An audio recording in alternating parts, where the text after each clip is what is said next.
I'm Jessica Benson with USCFootball.com, here with Dan Weber for Instant Analysis. Dan, the defense was here, special teams was here. Where's the USC offense this season? Next week, they said. It's good. They're very close, they say. Just missed a few things, just need to figure out what to do after halftime. They thought they had a decent game plan going in the first half. Not so much the second half, not so much execution, not so much game plan. Utah State decided to, come up, stop, basically stop the run with an eight-man front, play Marquise Lee and Nelson Aguilar man-to-man. They got away with it. USC couldn't score a touchdown in the second half. And they don't seem to have any really good answers other than we're getting closer, we're getting better. It's not as bad as it looks. There you go. What do you think? Is it as bad as it looks? It was pretty bad. I thought when they got the ball turned over the number of times they did, fairly deep in Utah State territory, and could come away with just 3 points in the second half.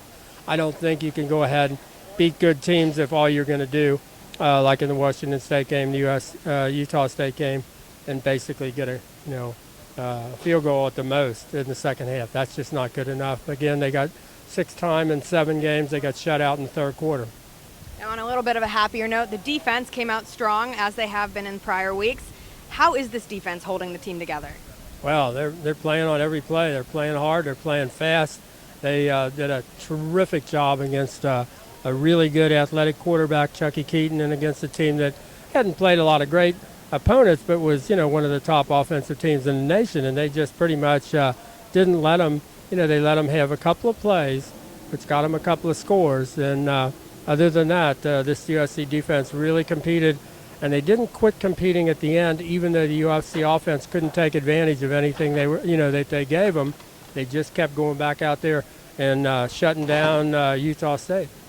One thing, there were quite a few penalties out there today. Is this a lack of overall discipline on the team, do you think? Well, I think it's it's a couple of different ways. If you look at it on offense, it's kind of an execution, kind of a discipline, a sloppiness. Defense, it's trying to make, a great play all the time, and it's kind of a hustle, dumb hustle, but kind of two different ways to look at it, but neither one of them is real good, and they've got to cut that. They've got to cut down on that. They really do.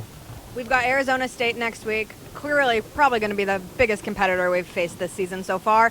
What must we do to at least hang in there with them? Well, I think the good thing is that this Utah State game with the Utah State offense kind of gives you a preview for the Arizona State offense. So I think, they kind of have a sense of, that they're doing the right things on defense. They also have a sense of a lot of what they're trying to do on offense, they're just not doing it very well, and they're not handling almost any part of, as much as they can say, we thought we were pretty efficient in the first half and whatever.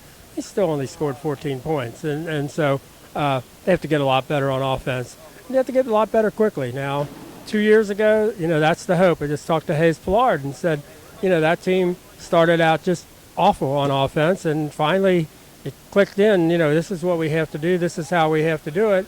They've got to stop making those, where somebody on the offensive line breaks down, where the protection breaks down, where they're letting Cody Kessler get hit, where Marquise Lee said we got to get on the same page, where Cody understands where I need the football.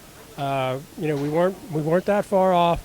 Well, they got to get that done in practice. Evidently, they haven't gotten it done in practice yet. Partially that's because they waited 4 weeks to name a quarterback. Cody Kessler could have been named 4 weeks before before he was. And so he could have had more of a chance to get on the same page with Marquise Lee. We'll see, maybe by next week. And hopefully it is by next week. Anything else you want to add before we finish up here? No, I think next week, maybe by next week, it probably ought to be the motto for the next week. Well then, until next week, I'm Jessica Benson, once again here with Dan Weber with Instant Analysis. You can catch more on USCFootball.com.